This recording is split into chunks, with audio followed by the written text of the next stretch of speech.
He'll be so jealous, by the way. Yes, Chris.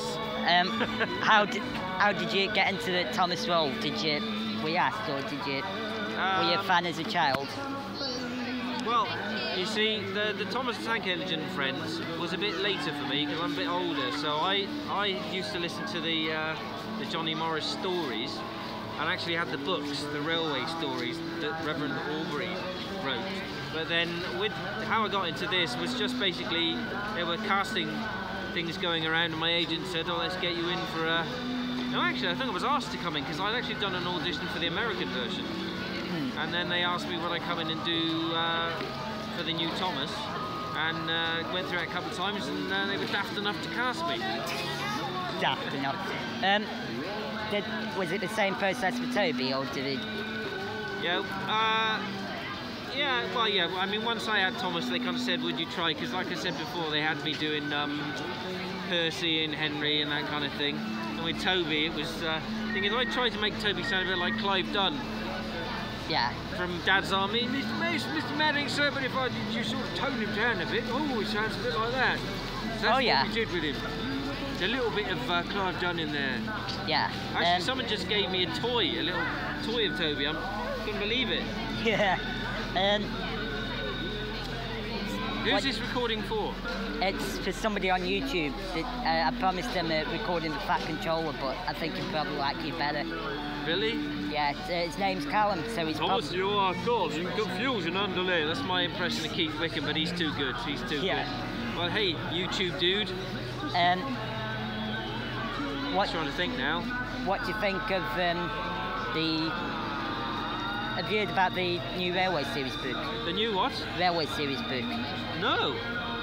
I'm sure you're about to tell me about it, because you'll know about it. Apparently, SIF have reported that Egmont, the book's makers, releasing another Railway Series book. Really? That would be good.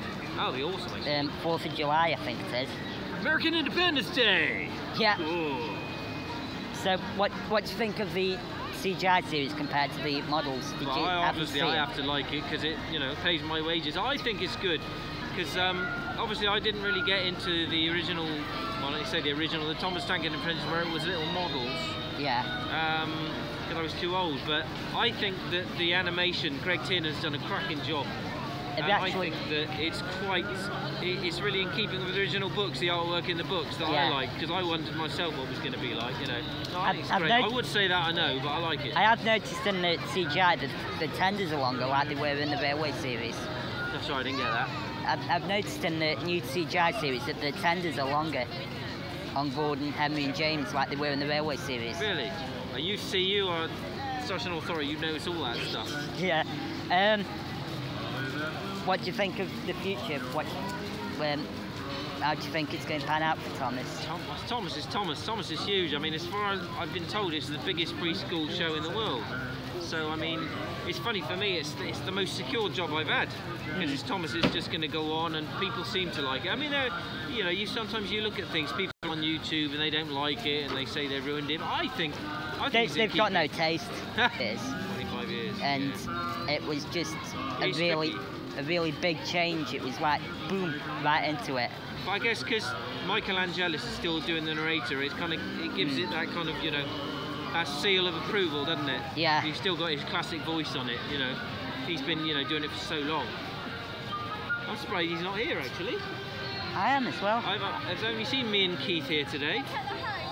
And Elliot, of course. And me. My main man, Elliot, man.